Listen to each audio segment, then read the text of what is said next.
Hola, soy Ana González, tu profesora de Historia, y hoy desarrollaremos la semana número 9, Ciclo Ordinario Virtual 2019-1.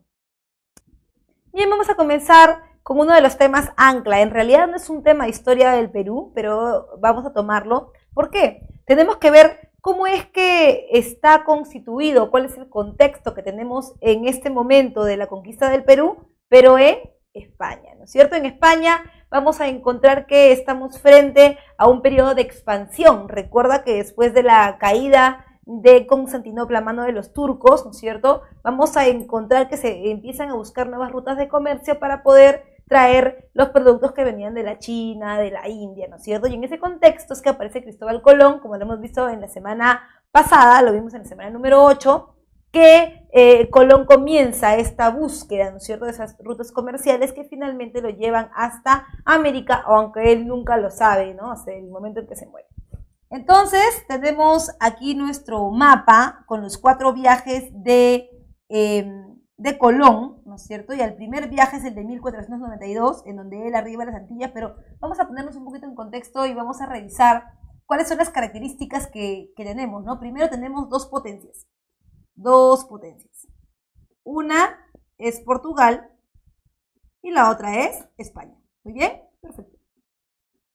Ahora, para el periodo, el que se avisora, digamos, con una potencialidad mucho más importante es España.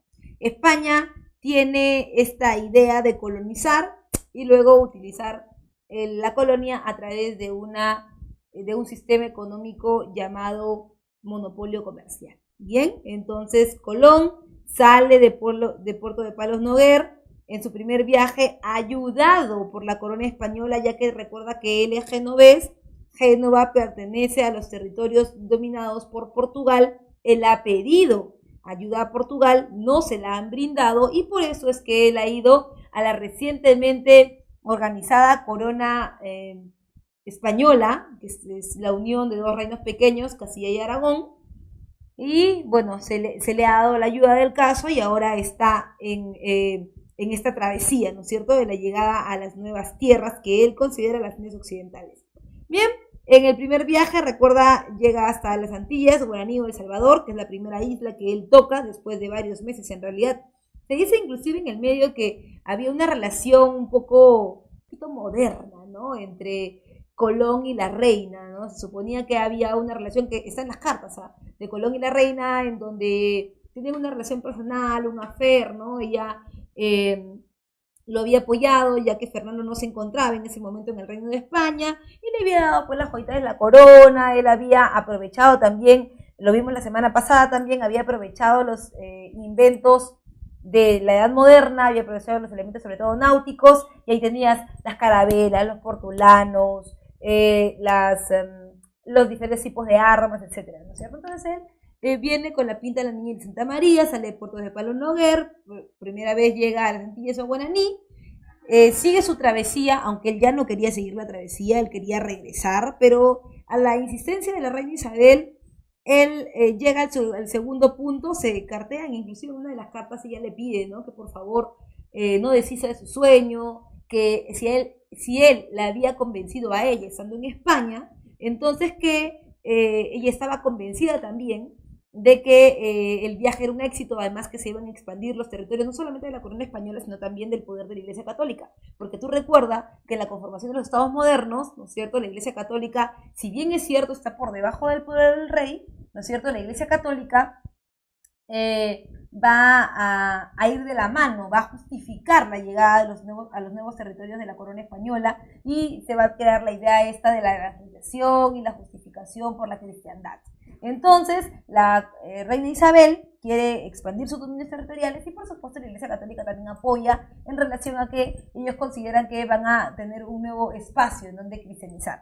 Entonces, en esas cartas ella le dice, por favor, no te des por vencido, tú me has convencido, yo sé que lo vas a lograr. Y él le responde diciéndole, bueno, ¿sabes qué? Yo he intentado de todo, he seguido mi ruta, y la verdad es que no encuentro nada. La verdad es que yo pienso que es como dice la gente, es que yo solamente estaba soñando, es que yo solamente estaba pensando algo que nunca se iba a realizar.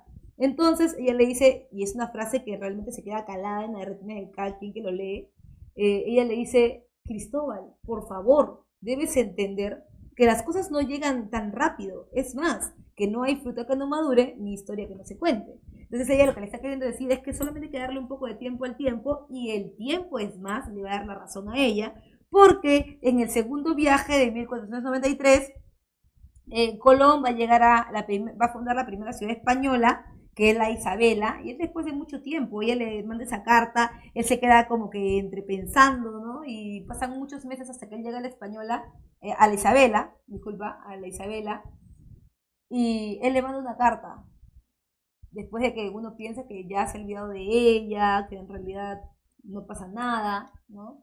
Y lo hace de una manera cortante, le dice, mi muy recordada majestad, debo dirigirme a usted porque debo reportarle que estoy ahora en la primera ciudad española, que es una ciudad bellísima, aquí en las nuevas tierras, he encontrado lo que estaba buscando, indígenas, he encontrado mucha tierra, pero no he encontrado todavía los productos que estaba buscando, ¿no? De Oriente. Pero quiero decirle que la belleza de este lugar es impar, es incomparable, solamente comparable con algo que hayan podido ver mis ojos en toda mi vida, que es algo que estoy deseando volver a encontrar, y esa belleza solo es comparable con usted. Por eso a esta isla le pongo la Isabela, ¿no es cierto? En su segundo viaje ella está convencida de que realmente va a llegar a las nuevas tierras. En el tercer viaje arriba a las costas de Venezuela, ¿no es cierto? Que ya es, digamos, tierra firme. Y en el cuarto viaje llega hasta Honduras y Panamá. Panamá es un centro muy importante para España por dos cosas, porque se convierte en un espacio económico importante, como espacio económico, porque recuerda que como espacio económico, Centroamérica en general, pero sobre todo Panamá, va a servir como el punto de anclaje comercial hacia Europa. Ese es punto número uno. Y punto número dos, Panamá se convierte en la primera gobernación de España. En la primera gobernación de España. Entonces se va a sentar por primera vez las bases del poder español legítimo, ¿no? Legalizado en América, ¿verdad? Bien, una vez que ya hemos visto esto, no debemos olvidar algo que también siempre se ve en los exámenes de admisión. Es más, no lo había nombrado en esa separata porque ya lo habíamos nombrado en la número 8, pero debes recordar que cada vez que un viajero de la edad moderna quiere, o un navegante quiere venir a buscar nuevas tierras o expedicionar, tiene que pedir un permiso especial. Ese permiso especial que se le pide a la corona española el permiso se llama capitulación. La capitulación, en el caso de Cristóbal Colón, es la capitulación de Santa Fe. Esta le permite a Cristóbal Colón venir por las nuevas tierras, y no solo eso, así como él tiene posibilidad de venir y tiene derechos sobre las tierras, también tiene obligaciones. La primera de ellas es pagar el quinto real, ¿no es cierto? El quinto real, la quinta parte o el 20% de toda la mano de obra y productos que encuentre aquí en las nuevas tierras. Y también, por supuesto, expandir el poderío español en otros territorios, ¿ya? O sea, una vez que hemos visto cómo Colón ha llegado, que ya está en América, que ya es un territorio conocido, no sabemos qué es América todavía, pero es un territorio conocido, que ya está en manos de la corona española, y que la corona española va a disputar fuertemente ese territorio con Portugal a través de tratados, dos tratados diferentes. Uno es el de San Ildefonso, que es el tratado por el cual como primera instancia se les da a Portugal la mayor parte del territorio americano, y el Tratado de Tordesillas, que es donde efectivamente la corona española ya tiene todo el dominio sobre América. Ahí, en ese territorio que ya está bien trazado, nosotros nos vamos directamente con la conquista del Tahuantinsuyo. Bien, cuando hablamos de la conquista del Tahuantinsuyo tenemos que ver varias cosas. Lo primero, que sí es cierto que ya hemos sentado las bases, hemos visto cómo han llegado a América, pero después de Colón vamos a ver que hay muchos viajeros que ya conocen la ruta. Es más, uno de ellos es el ya experimentado Francisco Pizarro. Francisco Pizarro te habrán dicho muchas cosas de él, que era un chanchero, que era un analfabeto, que era mayor, y en realidad todo lo que te han dicho es cierto, ¿no? Francisco Pizarro no viene como un neófito acá a América a buscar si hay un territorio o no lo hay. No, él ya viene sabiendo que acá algo existe, porque en el norte ya ha habido una conquista anterior, que es la conquista del Imperio Azteca, y por añadidura se sabía que aquí en el sur también había algo parecido a lo del norte, ¿cierto? Ahora, gran navegante no era, pero tenía una experiencia marina importante, porque recuerda que él había sido ayudante de grumete de Pascual de Andagoya. Quiere decir que él había venido en los barcos desde muy joven, desde muy pequeño, y recuerda que él ya viene pasado los 40 años aquí a América, y él conocía, ¿no? Conocía lo de las rutas, conocía las posibilidades que habían en América y sabía entonces que podía encontrar oro, metales preciosos en general, piedras preciosas, pero hay algo más importante. Nunca nos hemos preguntado realmente por qué viene Pizarro. Pizarro y la gente que lo acompaña, que son sus famosos encomenderos, o también llamados las huestes. ¿Por qué no le digo ejército? No le digo ejército porque si tú recuerdas, la semana pasada nosotros vimos en la consolidación del Estado moderno, que una de las características que tenía el Estado moderno era que tenía o poseía, ¿no?, un ejército profesional, un ejército permanente. Ahora, ese ejército permanente no es para los viajeros, el ejército permanente es para el rey. Por eso no te hablo del ejército porque te podrías confundir. Entonces, Pizarro no trae ejército porque él no es un rey y no lo tiene, ¿no es cierto? Pizarro trae huestes o un grupo de gente que lo va a ayudar en su carrera expedicionaria. Ahora, en el caso de Pizarro, Pizarro tiene varias cositas ahí que nos ayudarían a entender un poco más la conquista del Tahuantinsuyo. Lo primero es que Pizarro tiene esta dificultad económica en la medida en que él es chanchero, un criador de chanchos, analfabeto, y también es bastardo, que era una denominación que se le entregaba a todas aquellas personas que habían sido negados por su padre o que en su defecto nunca habían sido reconocidos por él. Entonces, el problema de eso es que tú sabes que en la Edad Moderna lo más importante son los títulos de nobleza, así como en la Edad Media lo más importante era tener tierras, en la Edad Moderna lo más importante es tener títulos de nobleza. Ahora, ¿cómo consigo mi título de nobleza, profe? Lo consigo o con herencia de mi padre, que mi padre sea un duque, entonces yo también voy a ser un duque, o comprando mi título de nobleza con el impuesto de la media annata. Para ambos casos tendría que tener características o requisitos indispensables, como que tener padre o tener dinero. Ahora, eso es lo que ninguna de las dos cosas tenía Pizarro. Y es por eso que Pizarro viene a América buscando qué cosa, poder comprar títulos de nobleza. Eso es lo que está queriendo. Pero para eso tiene que tener piedras preciosas, metales preciosos, jurisdicciones, etcétera, etcétera, etcétera.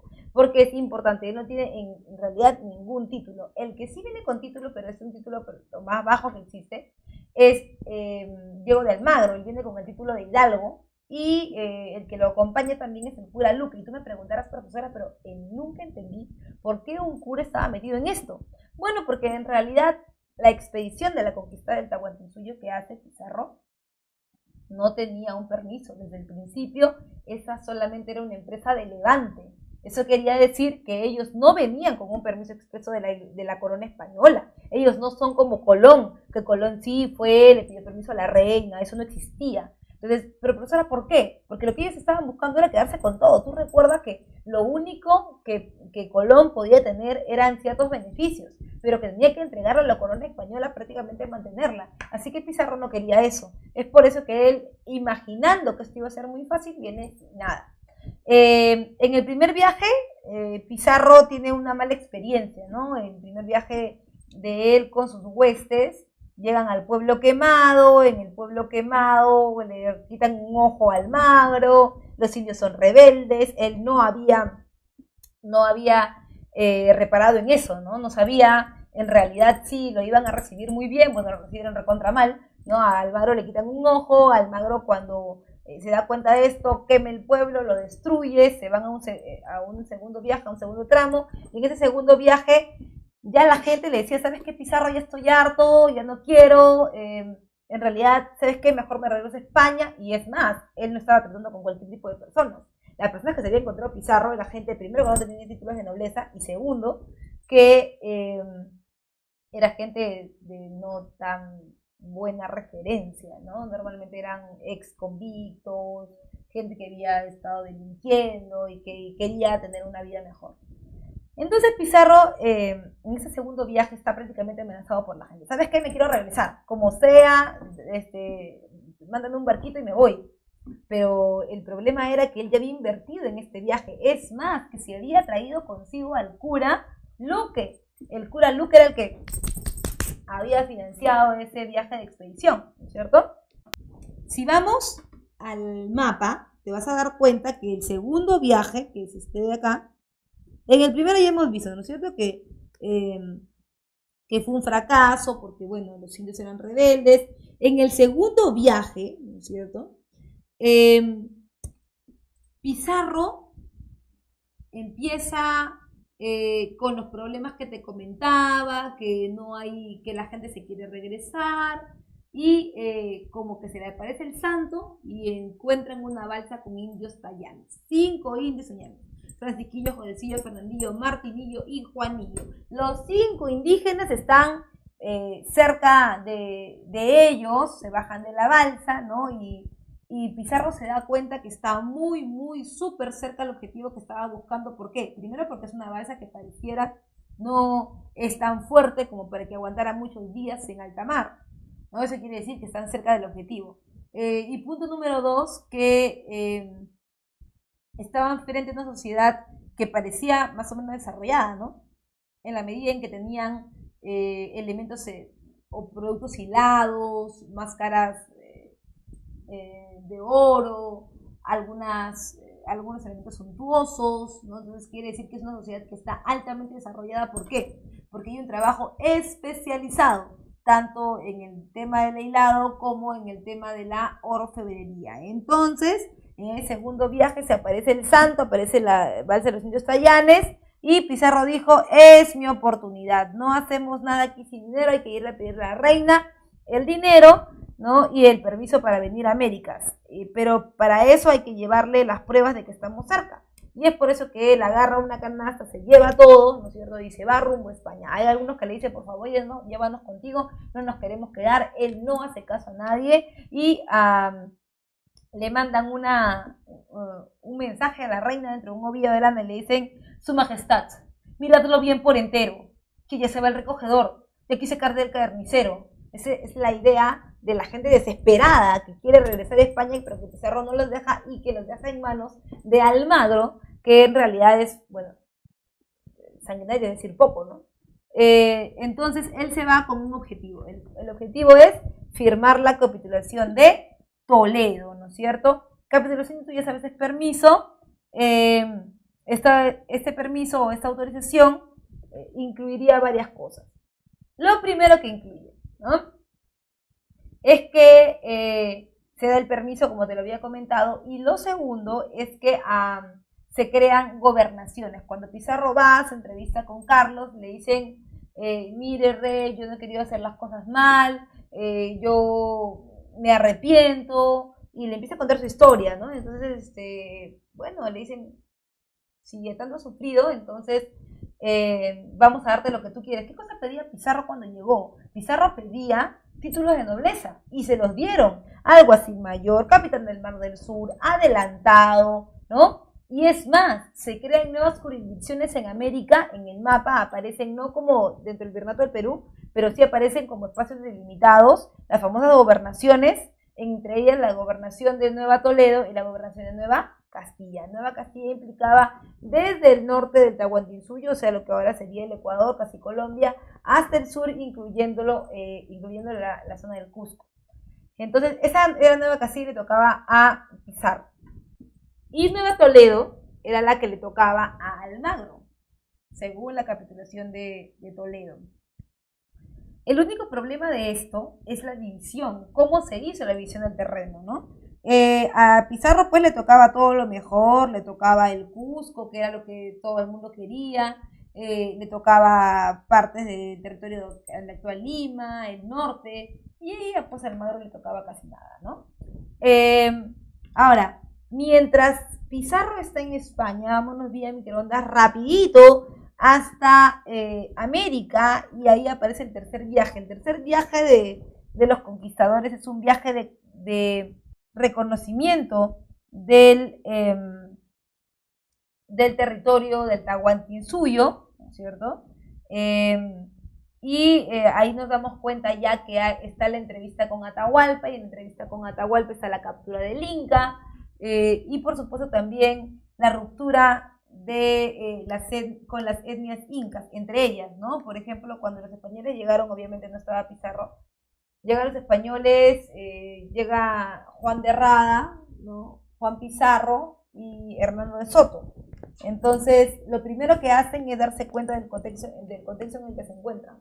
El contexto es el de las guerras civiles, porque tú recuerdas que más o menos por esa época ha muerto Huayna Cápac Inca Viejo, le ha dejado el poder a Atahualpa, porque el hijo que había sido elegido por él, que era el famoso Niñan Coyuchi, había muerto de viruela, él también había muerto de viruela, se encontraba en el norte, y como se encontraba en el norte, la panaca del norte, que era la panaca de Atahualpa, se adjudicó el poder, ¿no? Frente a los cusqueños, el cual representante era Huáscar, ¿no? Entonces, cuando Huáscar y Atahualpa comienzan a enfrentarse por el poder, o sea, sus panacas comienzan a enfrentarse por el poder, es el momento que llegan los españoles.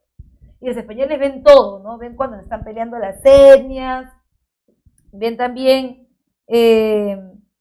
la división entre ellas, ¿no? Y tienen miedo, se desesperan, se van a entrevistar con Atahualpa, no solamente eso, sino que cuando llegan a la entrevista, Atahualpa ya los había, como quien dice, ya los había fichado, ¿no? Ya sabía quiénes eran ellos, entre comillas también, ¿ah? Porque nunca había advertido de sus armamentos ni nada por el estilo. Entonces, pareciera que los incas no habían considerado que ellas eran muy importantes o algo así, porque al final fueron sin ejército, ¿no? Se le hace el requerimiento al Inca, ¿no? A Atahualpa se le hace el requerimiento, y se nota que él rechaza el requerimiento, no porque no quiera acoplarse al imperio, a la corona española, sino que parece que ni siquiera hubiera entendido. Lo que le han dicho, ¿no? Entonces llega el cura Valverde al escenario, los famosos inquisidores, llega el cura Valverde, le enseña la Biblia, el traductor es Felipillo, ¿no? Felipillo le dice, arrepiéntete, pecador, ¿no? Y le enseña la Biblia, esta es la palabra de Dios, escucha lo que Él te habla. Y en ese momento Atahualpa lo primero que hace es acercarse la Biblia a la cara a ver si Dios le hablaba. No ha entendido cuál es el discurso, no ha entendido cuál es el mensaje, arroja la Biblia al piso, es el momento en que los españoles van a entrar con todo, porque eso es el requerimiento. El requerimiento es el pedido amable, bonito, locuaz que hace el interventor a los nativos del lugar. Entonces se captura Atahualpa está buscando de todas las formas poder zafarse de eso, es más, él tiene sus generales, ¿no? Apoquisquisrumiñahui, que van a ser los que lo quieran liberar, va a hacer un poco de hora, entre comillas, él, para esperar que esto pase, y por eso se va a burlar, entre comillas, también de los españoles, ¿no? Diciéndoles que tenía una gran cantidad de estatuas de los incas hechas de oro, también un macizo completo, ¿no? Y que él sabía dónde estaban escondidas y que cada inca tenía el suyo, los españoles estaban esperando, Pizarro estaba en España, cuando Pizarro llega encuentra que hay todo un problema, ¿no? Y este problema tiene que ver con la disposición de este metal, ¿no? Encuentra que Almagro y el cura Valverde están peleando. Entonces, llega Pizarro y le dice, encuentra que Almagro le dice, oye, ¿qué tal? ¿Cómo estás? No, pues que no, que estoy muy mal, porque tengo problemas con este cura, que no lo soporto. Y el cura Valverde se le pone de frente y le dice, pues nada, que que tenemos problemas con Almagro, porque este es un indígena blasfemo, nos ha venido metiendo, diciéndonos que sí, que tiene las estatuas, nunca las hemos visto, tenemos como 5 meses en esto, lo que yo propongo es matarlo, y ahí es donde Almagro dice, bueno, dile cómo quieres matarlo, ¿no? Bueno, yo quiero matarlo y va a ser en la hoguera, porque él es un indio blasfemo, nunca se ha bautizado, y es ahí donde Atahualpa acepta bautizarse. Atahualpa es muerto, ¿no es cierto?, bautizado, convertido al nombre de Francisco, porque Francisco Pizarro era su padrino de pila, ¿no? Y con esto se cierra un ciclo, ¿no es cierto? Se cierra un ciclo porque ya no tenemos representación del Inca, ahora tenemos un espacio vacío, un espacio que no puede ser llenado por los españoles directamente, porque el indígena no tiene confianza sobre el español, y es por esto que comienza entonces el gobierno bilateral entre los españoles y también Manco Inca, que sería como el Inca títere que ellos han conseguido para poder gobernar a los indígenas, ¿cierto? Pero en algún momento Manco Inca se comienza a dar cuenta que ese gobierno que le han dado, ese poder que tiene, no es el que ellos le han dicho, porque parece prácticamente que es un Inca títere, ¿no es cierto? Es alguien que simplemente está gobernando porque está puesto ahí y lo que él quiere es tener un poder verdadero, regresar al poder antiguo del Tahuantinsuyo y poder desarrollar su poder como él quería, ¿cierto? Es por eso que nos vamos a ir rápidamente a ver el esquema de la resistencia de Vilcabamba. Bien, cuando hablamos de las consecuencias de las conquistas del Tahuantinsuyo tenemos que ver varias cosas. Nos habíamos quedado en el bloque anterior en esta idea de que habían capturado Atahualpa, que Atahualpa había querido hacer hora, pero que finalmente los conquistadores habían llegado a capturar el poder. El único problema de eso era que tenían que poner a un representante de la panaca inca para que pueda ser el intermediario. Bueno, es cierto que en el aspecto político ya tenemos, digamos, como que un panorama más o menos bien definido, pero ¿qué pasa en el aspecto social y económico? Miren, en cuanto a las consecuencias que trae esto, que trae la salida de Atahualpa, con la muerte de Atahualpa, aparece la dominación española ya en todo su esplendor. Ahora sí podemos decir que los españoles van a dominar per se, van a tener su religión, van a tener su lengua, van a imponer su cultura en general. Luego tiene la destrucción del imperio, ¿no es cierto? Se destruye por completo en la medida en que se pierde el poder político de las panacas. Si bien es cierto, las panacas no van a quedar como relegadas como el pueblo en general, porque eso es específicamente una de las determinaciones que se da en la Constitución de Toledo, también, que las panacas sean tratadas como habían sido tratadas en el imperio del Tahuantinsuyo, solo los indios de élite. Los indios del común, que serían los jatunrunas, ellos serían tratados como mano de obra. Entonces, si bien es cierto, van a tener un nivel o un estatus de élite, en realidad no van a tener poder político de decisión, simplemente van a estar alrededor, ¿no? Y por otro lado, algo súper importante, el colapso demográfico, ¿no? Es algo que tampoco los españoles esperaban, ¿no? Los españoles esperaban venir, tener la mano de obra disponible de los indígenas y explotarla.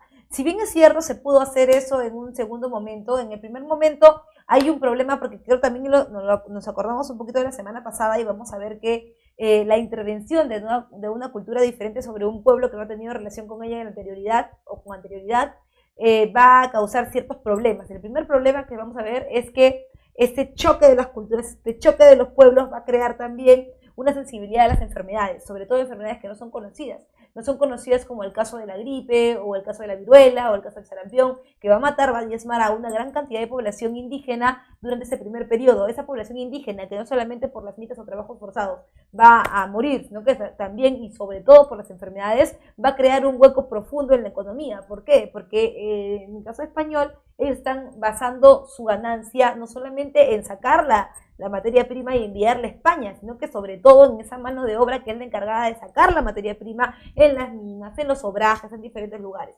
Entonces, ¿qué hacer para poder sacar la materia prima que estamos buscando, pero a la velocidad que habíamos pensado? Eso significa tener un poquito más de mano de obra. Esa mano de obra va a ser, digamos que, completada con una mano de obra que se trae desde el África, ¿no es cierto? Aparecen los esclavos negros en todo ese sistema de lo que se conoce como la conquista del Tahuantinsuyo, ¿verdad? Entonces, hay una relación de completar ese sistema, ¿no es cierto? Aunque la mano de obra de los negros no va a ser tan eficiente como la mano de obra de los indígenas, porque estaban aclimatados, es más, la zona donde hay que sacar el metal normalmente son zonas altas, como Potosí, por ejemplo, luego mucho después en Cerro de Pasco. Entonces, van a haber un poco de problemas, pero ese es el panorama que tenemos como consecuencia de la conquista del Tahuantinsuyo, ¿verdad? Bien, vamos con la guerra civil de los españoles. Una de las cosas que tenemos que darnos cuenta es que a la muerte de Atahualpa, si bien es cierto, va a haber una imagen que sea la de Manco Inca, la que esté, digamos, como la cabeza del gobierno, van a haber problemas internos entre los conquistadores.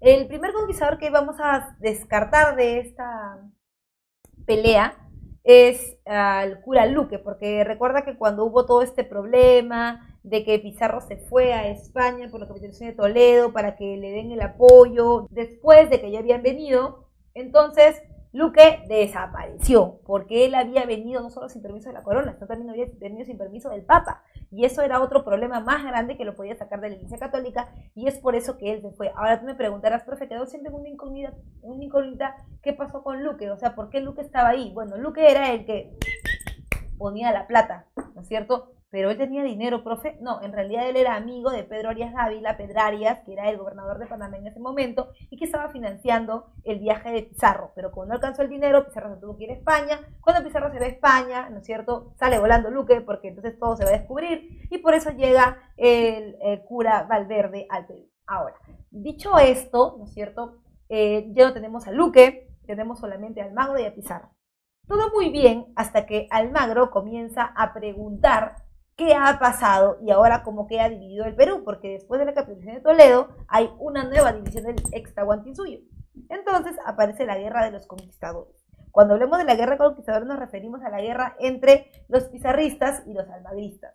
¿Por qué, profe? Por los territorios. Por eso siempre se pelean. Ahora, los territorios en América están organizados en pequeños espacios llamados encomiendas. Profe, explíqueme, ¿qué es una encomienda? Una encomienda es un territorio prestadito. Acá lo voy a poner para que no te vayas a olvidar porque siempre viene en el examen. Es un territorio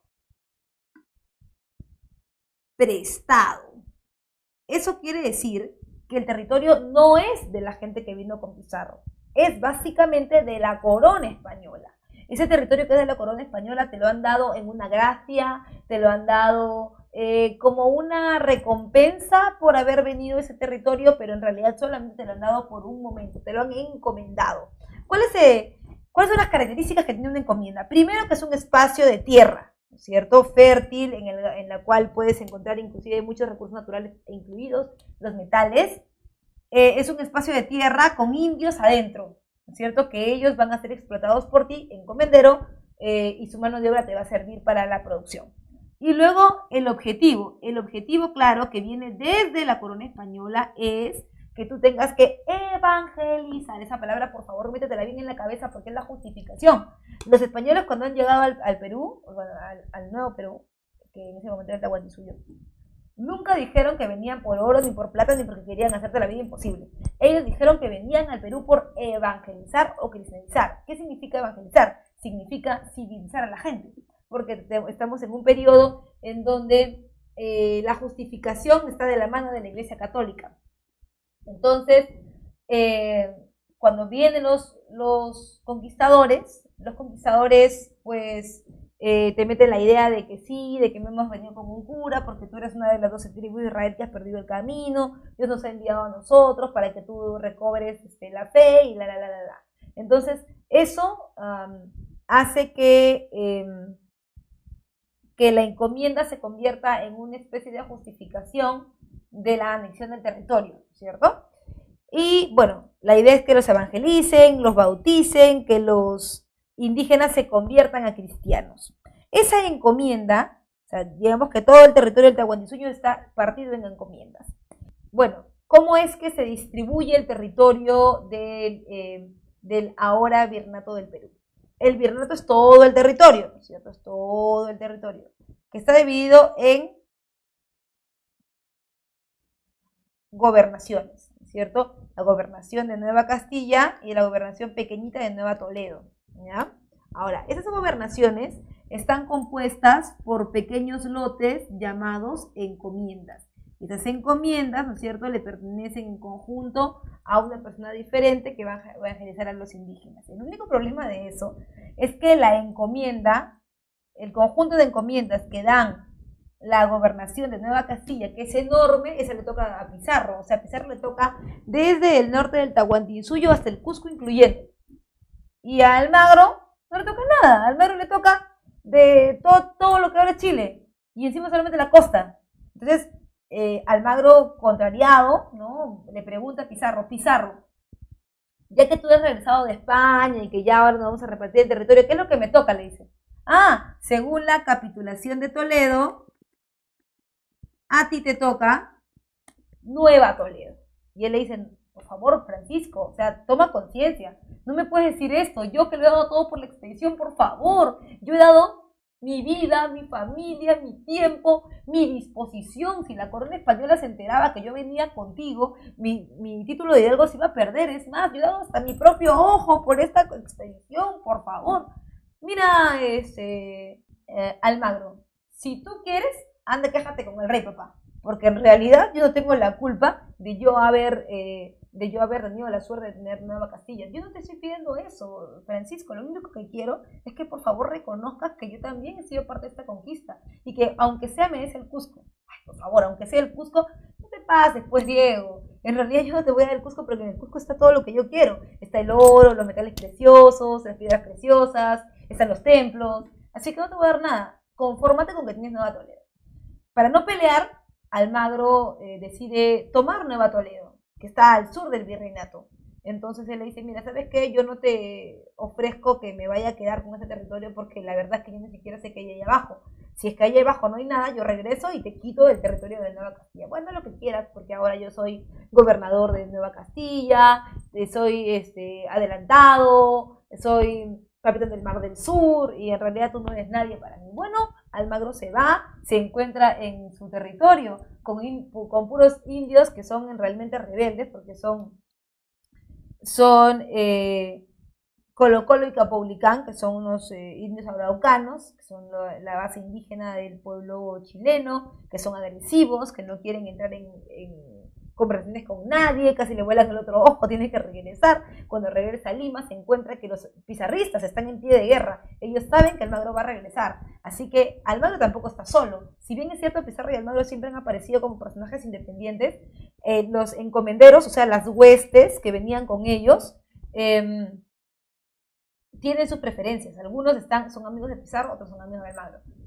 Entonces, Almagro junta a los que son de su cercanía y va contra Pizarro, ¿no? Va contra Pizarro por la posesión del Cusco, ¿no? Por la posesión del Cusco. Y le dice, bueno, dame el Cusco, que si no van a haber problemas. Pizarro no se lo entrega. Los pizarristas matan a Almagro y los almagristas matan a Pizarro. Entonces, ¿qué tenemos ahí? Tenemos el fin de la hegemonía de los primeros conquistadores. Profe, ¿por qué A? Mira, vamos a recapitular. Porque ya no está el cura Luque que te dije que se había regresado por los problemas con el Papa. Ya no está Almagro porque lo acaban de matar los pizarristas. Y ya no está Pizarro porque le acaban de matar los almagristas. Entonces, profesora, ¿quién queda? Quedan los encomenderos, aquellos pizarristas y almagristas que habían venido en la empresa del Levante y que habían formado parte de, entre comillas, el ejército de ellos. Entonces estos encomenderos que tenían a su cargo a los indígenas, se creían la última chupada del mango, es más, rivalizaban siempre con la Iglesia Católica, porque tú sabes que la corona española pues nunca estuvo presente directamente en el virreinato del Perú. La corona española nunca estuvo, digamos, el rey nunca llegó, el rey mandó su virrey y además estaban los conquistadores, estaban los encomenderos, y los encomenderos habían tomado esta encomienda como que era un regalo de la corona española y que era su tierra. Se creían como señores feudales, pero aquí en América. Esa no era la idea. Y entonces cuando tenían, porque por estipulación de capitulación de Toledo, que ellos están en la capitulación, por la capitulación se sabía que ellos tenían que entregar el 20% o la quinta parte de todo lo que tuvieran dentro de su territorio y además evangelizar.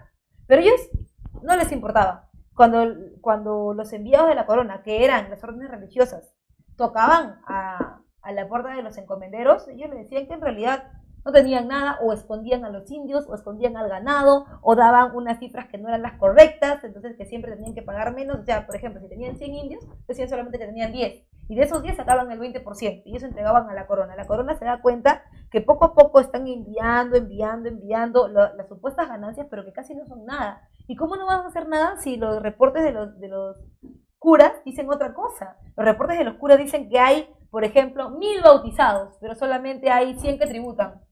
Entonces, ¿de qué estamos hablando? ¿Quién está fallando? ¿Son los curas? ¿Son los encomenderos? En realidad se dan cuenta, son los encomenderos. Están ocultando información. Entonces, se cansa de esto el rey y lo que hace es entregar un documento que se llama las leyes nuevas. Las leyes nuevas. Las leyes nuevas de 1542 son un documento, o sea, son varias leyes contenidas en un documento que dice que la encomienda se suprime en la primera vida. ¿Eso qué quiere decir? No la puedes heredar. Yo pues, pero no importa, no lo heredo. Yo mismo la voy a explotar. Sí, pero ¿eso cuánto va a durar? En realidad lo que dura es tú como encomendero, ¿no? Y la corona española puede esperar, sabe esperar. Entonces, la idea de esas leyes nuevas es que yo a ti encomendero no te lo puedo quitar porque ya por un documento anterior yo te lo había entregado, o sea, prestadito. Pero sí puedo evitar que tú se lo entregues a tu hijo, porque si no, así alargarías la vida de la encomienda, ya no en la mano de la corona, sino en las manos ahora del encomendero. Entonces, como tú ya no le puedes heredar a tu hijo, quiere decir que cuando tú te mueras, la encomienda va a quedar libre. Y si la encomienda está libre, ¿a manos de quién va a regresar? A manos de la corona española, pues. La corona española puede esperar. Y los encomenderos pusieron el grito al cielo, que cómo era posible, que ellos habían prácticamente expuesto su vida por eso y que ahora se las quitaban. Bueno, hubo un enfrentamiento muy fuerte con la corona española. La corona española recuperó sus tierras y al recuperar las tierras aparece entonces un fenómeno interesante, ¿no es cierto? Que es la constitución del virreinato del Perú, ya como una institución, ¿no? O sea, todas las tierras que antes eran de encomenderos, que antes eran de conquistadores, ahora ya no vamos a estar en conquista, vamos a estar en virreinato. Las bases se ponen con el terreno que le corresponde a la corona española, y el terreno que ahora le corresponde a la corona española, sin nadie por medio, es el territorio de las encomiendas. Ahora bien, también hay otro problema, hay otra guerra posterior, que es la guerra de los insatisfechos. Mucha gente ha llegado de España con la idea esa de tener tierras, porque se había generalizado en Europa la idea de que aquí estaban regalando tierras, que había muchos indios, que había mano de obra, y comienzan los problemas, sobre todo en el reparto de Huaynarina, ¿no? Porque la gente el espacio que queda para repartir es muy pequeño, y los encomenderos que están presos a ese lugar prácticamente no reciben nada, y los que vienen de fuera, los que vienen de España, peor todavía, llega un momento en donde ya no están repartiendo tierras, más bien están quitando las tierras con las nuevas leyes. Eso agrava la situación, empieza el conflicto, el enfrentamiento, la corona española manda su ejército, y tú sabes que un ejército permanente profesional como el que tiene la corona española por la consolidación del Estado moderno, es algo que realmente no se puede pelear contra eso, ¿no? Y la corona española entonces termina con la hegemonía del territorio americano. Es el poder de la corona española. Bien, entonces, visto esto, vamos a dar una conclusión a todas estas guerras civiles de los españoles. Punto número 1. ¿Quiénes son los que van a pelear por estas tierras? Los conquistadores, ¿no es cierto? Por conquistadores me refiero a Almagro, a Pizarro y sus encomenderos, ¿verdad? ¿Contra quién? Contra la corona española. ¿Qué ocurre al final? La corona española, con todas sus leyes, termina por quedarse con los territorios y formar el Virreinato del Perú. Ahora bien, hemos pasado a la página de los conquistadores, de los encomenderos, a una institución totalmente instaurada en las nuevas tierras, que va a tener organización política, económica, y que va a tener también varios cambios. Bien, vamos con el siguiente tema, que está incluido, ¿no? O sea, es como un proceso paralelo. Si bien es cierto, los conquistadores están peleándose por el poder y hay toda esa intervención de la corona española, por el otro lado también está la parte de los indígenas, ¿no? En el caso de los indígenas, ellos también se empiezan a dar cuenta que en realidad, en el caso de Manco Inca, se empieza a dar cuenta que es simplemente un inca títere, que en realidad lo que él dice no vale nada, porque los españoles son los que van a comenzar a gobernar a su propia manera. Entonces, él se empieza a dar cuenta que es como una bisagra social y que solamente lo utilizan para poder tener una conexión con los indígenas que no sea repudiada por ellos. Entonces, es por eso que Manco Inca comienza una resistencia indígena, bueno, andina, inca más que indígena, ¿no? Porque en realidad los que se van a rebelar no son indígenas, los que se van a rebelar son parte de las panacas reales. Y esta también es una de las causas más importantes por las cuales empieza la rebelión, porque las panacas del imperio de los incas quieren regresar a tener el poder que tenían antes, no solamente un nombre, soy el inca, no, sino tener un verdadero poder político sobre las decisiones que se tomen ahora en el nuevo territorio. Entonces, se busca regresar a este periodo glorioso del político del imperio de los incas para ellos, y además también, ya bueno, si en el camino no se puede hacer eso porque los españoles terminan absorbiendo todo, entonces lo que podríamos hacer es tener más o menos como un cierto camino de beneficios, ¿no es cierto?, para la élite rebelde, ¿no es cierto?, para aquellos que se rebelen en contra de los españoles. Si te rebelas, entonces te vamos a dar algo a ti, ¿no es cierto?, como que una recompensa. Así estaba estructurado lo que ellos estaban diciendo. Aquellos que se rebelen, vamos a tomarlos más en cuenta, aunque los españoles nos terminemos juzgando. En cuanto al proceso, ¿no?, vamos a ver cuáles son los principales líderes de estos avances y qué nos da al final. En el caso del primero, que se revela, te lo había dicho, es Manco Inca, que había tenido unas fricciones con los españoles, se había dado cuenta de lo que estaba pasando, y él lleva la resistencia, inicia la resistencia y la lleva hasta Vilcabamba. En Vilcabamba, que es la entrada al Cusco, es donde se lo asedia. Él va a tener algunos levantamientos, uno en Lima, otro en el Cusco, no logra nada con esto, los españoles lo persiguen, y es por eso que él se va al Cusco a refugiarse a la zona de Vilcabamba. En Vilcabamba es capturado, cuando es capturado, Manco Inca deja el precedente, sobre todo por la manera en que lo han tratado, ¿no? Dicen los cronistas que, por ejemplo, a Manco Inca, para torturarlo, ¿no?, y para que aprenda que no debe rebelarse en contra de los españoles, le apagaban velas de cera, ¿no?, en la nariz, que violaban a su Coya, que es su hermana de Ayllu, cuantas veces y reiteradas se quería, ¿no?, y que además tenían que tener estrategias inclusive para que la dejaran de violar, tenía que embarrarse el cuerpo de sus propias heces. A ese punto habían llegado, ¿no?, a ese punto de hostigamiento habían llegado. Bueno, finalmente son diezmados tanto el Acoya como el Inca, y el que toma el poder es el hijo, Saidi Tupac, ¿no es cierto? Saidi Tupac, que está apoyado por la panaca de la madre, que es la panaca del Cusco, va a tomar el poder y va a ser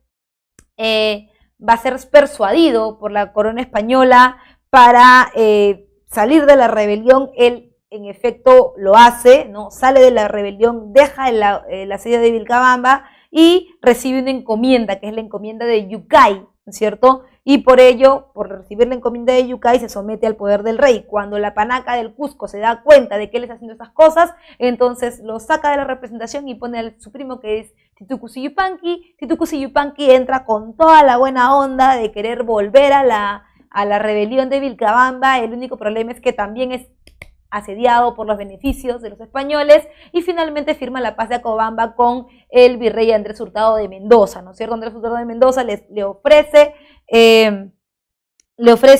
ser rey de Vilcabamba, le ofrece beneficios, le ofrece mejores espacios de nobleza, y también es persuadido por los españoles hasta que viene el golpe desde atrás de Tupac Amaru I. Tupac Amaru I va a intentar revivir la resistencia de Vilcabamba, pero va a ser cortado por la entrada del virrey Toledo, quien le va a mandar como una cuestión ya pedagógica, digamos, para infundir miedo a la población. Le van a cortar la cabeza, y cuando le cortan la cabeza, el cuerpo lo esconden por un lado, la cabeza va a quedar en el centro de la plaza del Cusco. Los indígenas comenzaban a adorar a la cabeza. Era una cosa un poco extraña para los españoles, ¿no? ¿Cómo era posible que este ejemplo moralizador, en vez de darles miedo, los acercaba más? Entonces también sacan la cabeza del centro de la plaza del Cusco, la esconden, en ese momento crean un monstruo. Ese monstruo se llama el mito del Incarri, que va a quedar en la cabeza de todos los indígenas, porque van a esperar que en algún momento la cabeza y el cuerpo se junten, y cuando esto pase, llegue nuevamente alguien que finalmente los saque del yugo español, como sería después un personaje que no te voy a decir ahorita porque todavía nos toca en un par de semanas,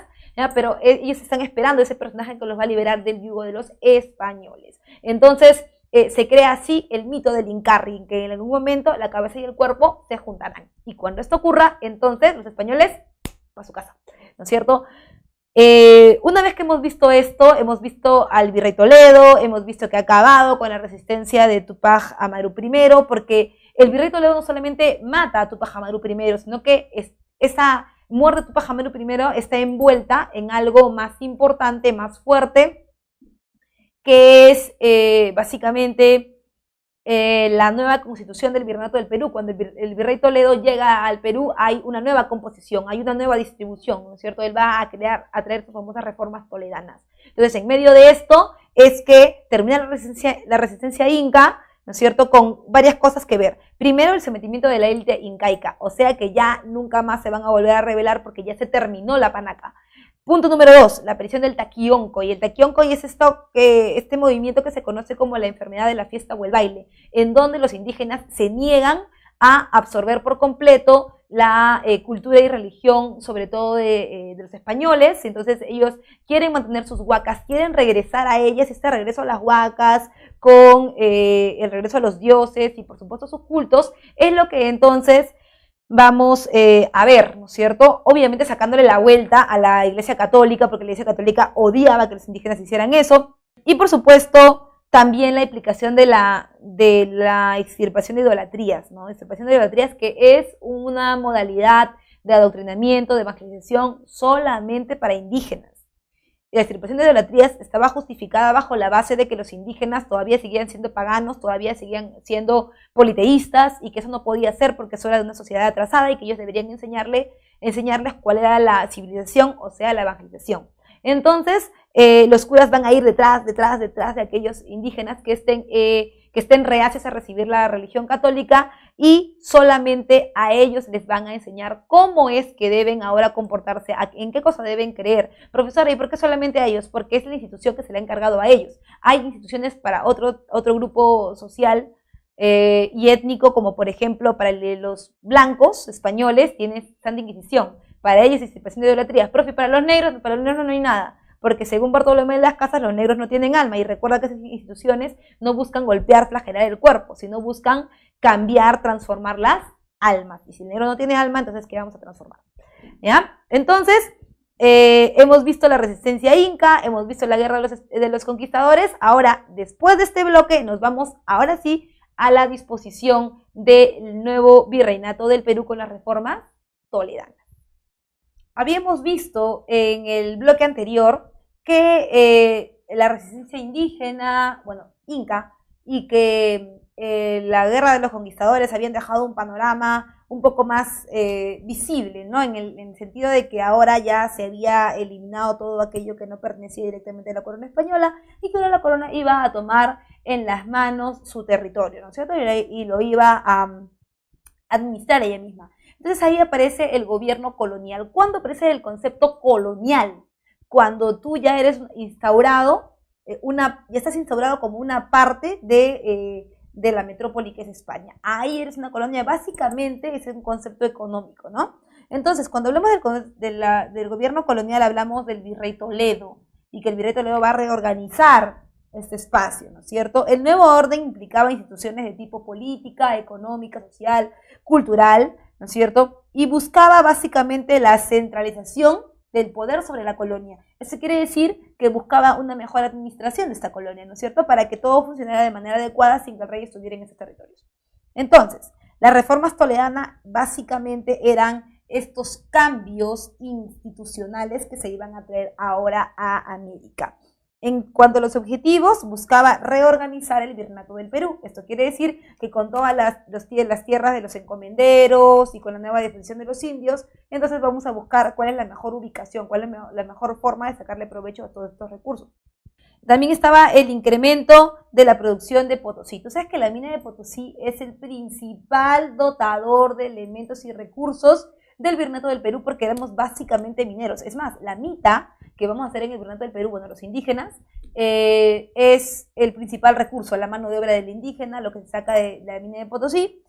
Y en cuanto a las medidas, se buscaba que los indígenas tuvieran un orden. Ese orden estaba dado por el lugar en donde se encontraban. ¿Qué pasaba con las encomiendas? En las encomiendas era muy difícil poder organizar la mano de obra de los indígenas, porque normalmente, como eran espacios que no tenían control porque no estaban registrados, entonces pasaba que, por ejemplo, un día, un mes, digamos, el indio estaba en esta encomienda, y al mes siguiente, cuando le tocaba aquí la mitad, se iba a la otra encomienda, y así para saltarse la mitad. Esto hacía que la producción de la mina de Potosí bajara considerablemente, y por eso la corona española decidió ubicar a todos los indígenas en un solo pueblo de indígenas llamado Reducción. Las reducciones son pueblos de indígenas que básicamente buscan controlar la mano de obra. ¿Y cómo lo haríamos? Censando a los indígenas. ¿Y cómo se hace esto? A través de la evangelización, o sea, el bautismo. Yo te bautizo a ti, María, en el nombre del Padre, del Hijo y del Espíritu Santo. María, 15 años. Yo te bautizo a ti, Alfonso, en el nombre del Padre, del Hijo y del Espíritu Santo. Alfonso, 14 años. Ya sé cuántas mujeres hay, cuántos hombres hay, y que no van a salirse de esa reducción porque en realidad ya están registrados por el cura, que es el que va a llevar el catastro de ellos, ¿no? Por otro lado también tienes al famoso Santo Oficio, ¿no? El Santo Oficio de la Santa Inquisición se instaura no para los indígenas, sino para los blancos. Tú ya sabes que para los indígenas es exclusiva la extirpación de idolatrías. Además también se tasa el tributo en dinero, porque los indígenas, esto de tributar no es algo novedoso para ellos. Tú recordarás que en el Imperio del Tahuantinsuyo vimos que los indígenas tenían su tributo que era de manera colectiva, ¿no es cierto? En los ayllus. Entonces ellos estaban acostumbrados, pero con excedente de producción. Ahora a la corona española no le importa el excedente de producción, lo que le importa son las monedas, porque normalmente las monedas son de oro o de plata. Entonces esto significaría metal precioso, y tú sabes que la acumulación de los metales preciosos es parte del mercantilismo que en este momento están viviendo. Entonces la corona española cambia la forma de recolectar el tributo, y por supuesto a través del Concilio de Trento este Tribunal Santo Oficio se convierte en un elemento muy importante de control ideológico de la población. ¿Por qué? Mientras yo tenga controlada la población, mientras yo sepa quiénes son, mientras los blancos no se me vayan de las manos, ellos también van a pagar ¿qué cosa? Van a pagar el impuesto que le conviene a la corona española, y por lo tanto hay que controlarlos. Entonces la Iglesia Católica se convierte en un eje dinamizador muy importante dentro del virreinato del Perú. En consecuencias aparece la consolidación del sistema virreinal, ¿no? ¿Por qué? Porque ahora lo tenemos todo controlado, sabemos cuántos indios son, dónde están, cuánto tributan, cuánto mitan, etcétera, etcétera, etcétera. Y obviamente la producción del virreinato sube, son los años dorados del virreinato del Perú, y bueno, el virreinato de Nueva España también en México, porque también las mismas reformas se dan en Nueva España, y es la época de auge, la época dorada de la corona española.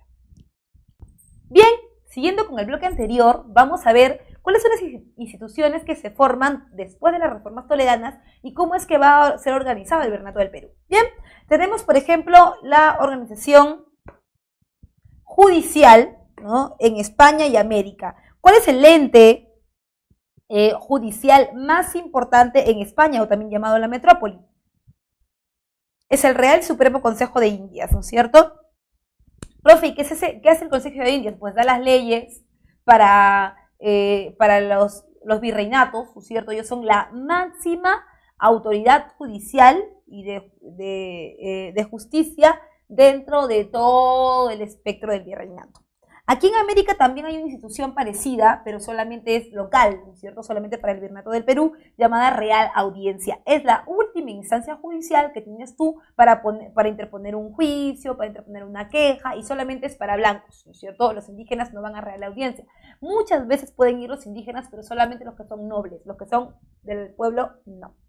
Y luego está en las instituciones económicas, está en España la Casa de Contratación de Sevilla, súper importante porque es la que controla el comercio entre España y sus colonias. Eso quiere decir que ellos se van a encargar de todas las disposiciones de entrada y salida de productos desde el puerto de Sevilla hasta América, que sería el puerto del Callao, ¿no es cierto? Y finalmente el Tribunal del Consulado, que es lo mismo, es el mismo ente regulador de la economía, pero, bueno, del comercio, pero en el puerto del Callao. O sea, todo ese grupo de personas que son los comerciantes beneficiados, que normalmente son peninsulares o algunos en su defecto criollos, ¿ya? Y en cuanto a las instituciones que se van a dar aquí en América Española, está obviamente la primera institución, la que es más grande, que es el virreinato, ¿no? El virreinato tiene al alter ego del rey, que es el virrey, que va a cumplir las mismas disposiciones del monarca en Europa, y que va a trasladar todas sus necesidades aquí a América. Las audiencias, ¿qué son las audiencias? Son los órganos de leyes, los órganos legales, ¿no es cierto? Y de justicia, como tribunales. Los corregimientos son espacios en donde se organiza la mita, se controla la mano de obra, ¿no es cierto? Y por supuesto, se regula la producción, ¿no? Normalmente son espacios muy grandes, son creados en las reformas toledanas, vamos a ponerlo acá como sabías que, son creados en las reformas toledanas, y el problema de esto es que son espacios, territorios muy grandes. Como son territorios muy grandes, se acortan, se achican. De un corregimiento, por ejemplo, pueden salir 5, ¿qué cosa? 5 intendencias que son creadas en el siglo XVIII con otro tipo de reformas llamadas las reformas borbónicas, que la vamos a ver en un par de semanas. Entonces, la intendencia y el corregimiento es lo mismo, solamente que el corregimiento es primero en las reformas toledanas y luego se cambia por el nombre de intendencias en las reformas borbónicas, con un territorio mucho más pequeño para ser mejor administrado. Bien, en este bloque vamos a hablar de la forma de organización social del Virreinato del Perú. El Virreinato del Perú, por disposición de Real Cédula, estaba compuesto por 2 repúblicas, que en el papel deberían ser totalmente separadas, pero que en la práctica en realidad estaban mezcladas, ¿no es cierto? No se debería permitir legalmente, pero en la práctica eso no se cumplía. Estamos hablando de la República de Indios y la República de Españoles. En la República de Indios hay 2 tipos de indios. Los indios, vamos a verlo aquí, los indios de la nobleza y los indios del común. Los indios de la nobleza tienen privilegios, porque como te lo comentaba en algún momento, estos son indígenas que pertenecieron en algún momento a panacas reales, como la del Cusco o como la panaca del norte, ¿no? Y ellos tienen privilegios o beneficios como no mitar, no tributar, tener yanaconas o sirvientes, vivir una vida como la que ellos venían acostumbrados, ¿no? Y luego tienes la República entre la República de Indios a los indios del común. En el caso de los indios del común, ellos sí están obligados a hacer la mano de obra del imperio, ¿no es cierto? Ellos son los que ejecutan la mita, que puede ser mita minera, la más nombrada, puede ser mita obrajera, o también mita agropecuaria, ¿no? Este tipo de mitas, sobre todo la minera, es la que más mano de obra calcula, ¿no? Sirven para mantener, son la base de la economía interna del Virreinato del Perú, ¿no es cierto? Entonces, digamos que nos sirven como no solamente para llevar metales preciosos a España, sino también para mantenernos aquí. En el tributo, recuerda que el tributo es un impuesto exclusivo para los indios. Solo los indios pagan tributo. Los demás pagan impuestos, los blancos pagan impuestos, ¿no es cierto? Los indígenas sola y exclusivamente ellos pagan tributo. Ya tú sabes que solamente son los indios del común, porque los indios de la nobleza en realidad no pagan nada. Bien, también tienes a la República de Españoles. Dentro de la República de Españoles están los peninsulares y los criollos. Los peninsulares y los criollos tienen una diferencia muy importante, aunque parezca que en realidad son iguales, ¿no? Los peninsulares son hijos de padre y madre españoles nacidos en la península. O sea, él nació en la península. En cambio, los criollos, sus padres son españoles, pero él nació en América. ¿Cuál es la diferencia? La crianza, ¿no es cierto? Y el contacto que tengan con los inferiores. Mientras que en España las que amamantan, crían, cuidan son las mujeres españolas, ¿no es cierto? Aquí en América las que amamantan, crían y cuidan son o las indias o en otros casos las negras. Entonces, volviendo un poco a las ideas de Hipócrates que habíamos visto en algunas semanas atrás, los fluidos son contaminantes. Entonces, dentro de la cosmovisión esta social del Virreinato del Perú, la leche materna contamina, la leche de la negra es una leche que trae sus taras, que es compartida con otros negros que son inferiores y que por lo tanto también inferioriza al que la consume, aunque él no sea del color de piel de los superiores. En el caso de las indias lo mismo, es una contaminación social que es muy difícil de quitar, aunque él no sea tu progenitor. Finalmente tú tienes hermanos de leche que son indígenas, hermanos de leche que son negros, y eso digamos que no es algo que socialmente se vea muy bien. eso le va a tocar siempre a los que sean criollos o vivan en el Perú, y es por eso que luego para el proceso de independencia van a ser poco tomados en cuenta, ¿no? Porque es uno que tiene demasiadas taras, que no es como los españoles peninsulares, y que tiene un nivel de entendimiento político, económico y social muy básico, ¿no? Dentro de las obligaciones que tienen los españoles, la República de Españoles, bueno, y las instituciones que hay, están el monopolio comercial, que tú ya sabes, en el monopolio comercial hay una exclusividad comercial. Quiere decir que España puede comercializar con todos los que le dé la gana, con todos los que pueda, con todos los que quiera, con Inglaterra, con Francia, con las colonias, con el que él se encuentre por el camino, porque es la potencia. Pero las colonias americanas solo pueden comercializar con España, vía un solo puerto en el Perú, que es el puerto del Callao, y un solo puerto en Nueva España, que es el puerto de Veracruz en México, ¿verdad? Y el mercantilismo es ese sistema económico por el cual lo más importante es la acumulación de metales y piedras preciosas, que permite entonces el desarrollo o el aumento del poder de las coronas, ¿no es cierto? En este caso, en el caso de España, tiene un nombre particular y es el bullonismo, ¿no es cierto? Atribuido como parte del nombre, como parte del gobierno español por el nombre del ministro de Hacienda. Bien, entonces hemos visto cómo es que se mueven, quiénes son, qué obligaciones tienen, y ahora sí nos vamos con el último bloque, que es el bloque de las castas y el orden social. Bien, para este bloque he decidido un poco salir de mi pizarra, un poco más esquemática, y conversar un poco acerca de la organización social. Un poquito hemos hablado ya de la República de Indios y de la República de Españoles. También un poco quisiera hacer la referencia de las castas. Hay que hacer una diferencia muy grande entre indios, españoles y castas. ¿Por qué? Indios, españoles, negros y castas. Porque los tres primeros son considerados razas, o sea, los orígenes, lo puro. Un indio puro es el hijo de dos indígenas sin ninguna mezcla. Y hasta ese punto, digamos que un indígena puro terminaría siendo más importante en la escala social del Virreinato del Perú, más importante que un mestizo, porque un mestizo ya tiene una mezcla, y en realidad en el Virreinato del Perú lo que se busca es la pureza de sangre, o sea que sean cada vez más cercanos a una misma raíz para poder ser dominados. En el caso de las castas, como te lo comentaba hace un momentito, las castas son combinaciones. Tienes, por ejemplo, el indio más el blanco, que es lo más común, que te da un mestizo, que es en realidad lo que más vamos a encontrar en el Virreinato del Perú. También tienes la combinación de blanco más negro que te da mulato. Sí.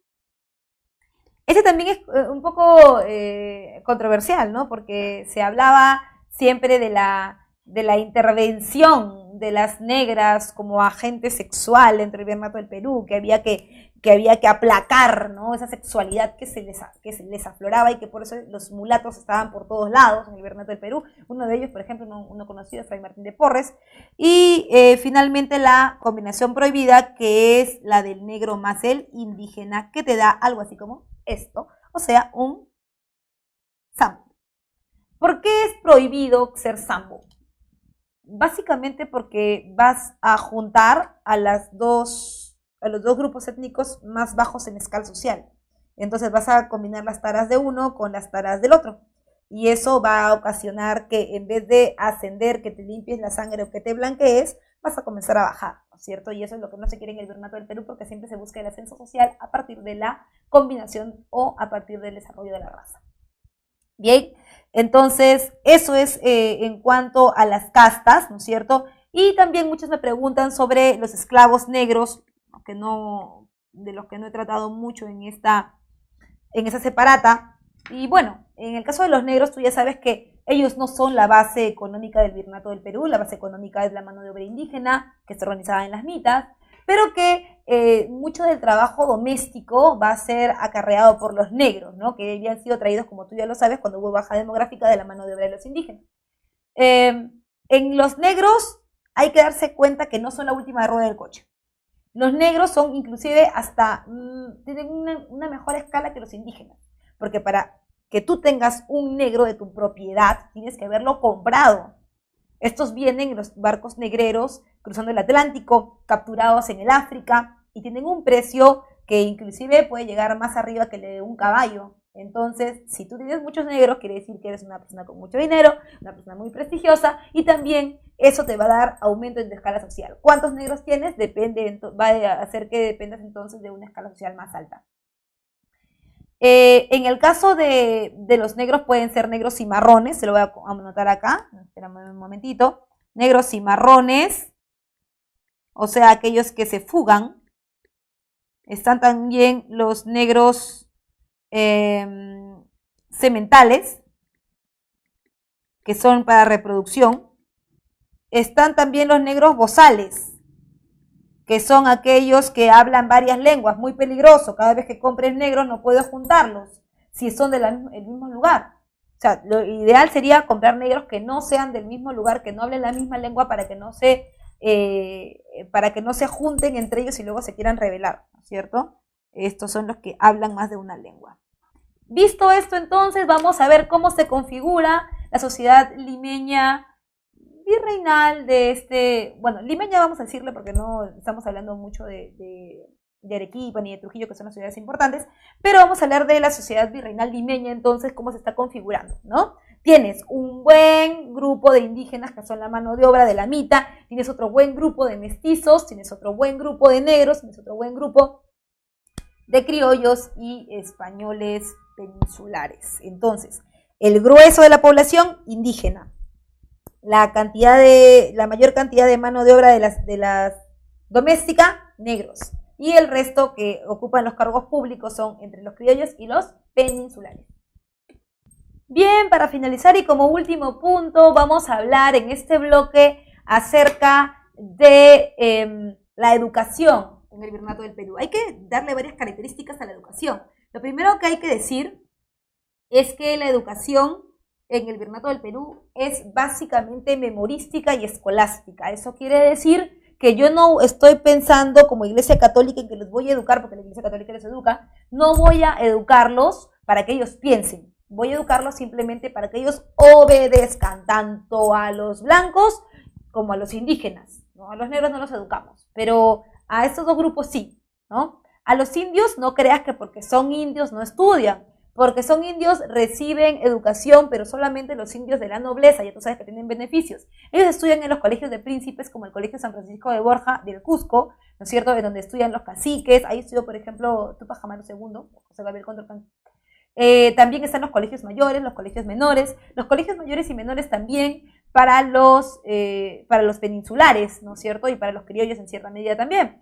Está el Colegio San Pedro y San Pablo, ¿no? No hay una división, digamos, de años, de grados, ¿no? O sea, es educación básica y educación superior. Y en educación superior solamente una universidad en el Virreinato del Perú, que es la Real y Pontificia Universidad de Lima, creada por Real Cédula del 12 de mayo de 1551. Y tú me dirás, profe, pero esa es la fecha de fundación de San Marcos.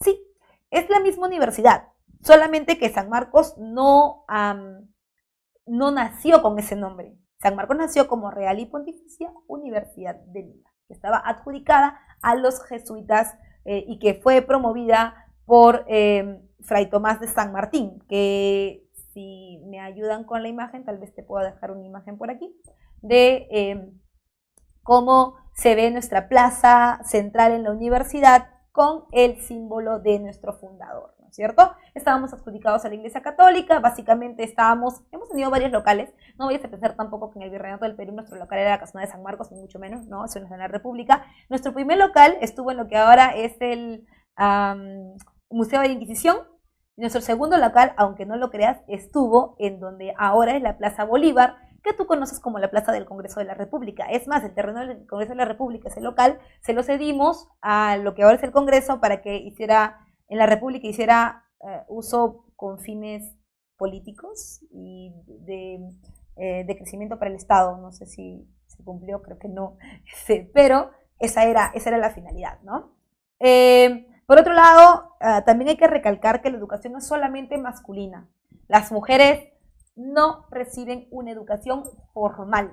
sí reciben una educación informal porque lo hacen en sus casas o en las iglesias, pero no reciben una instrucción para aprender lectoescritura o para aprender conteo de números. Ellas simplemente se preparan para ser buenas, para crear y criar buenos cristianos. Tienen que aprender los preceptos de la Biblia, tienen que aprender las virtudes de María, y sobre esto entonces servirían ellas como parte de un sistema de adoctrinamiento dentro de los hogares católicos, ¿no?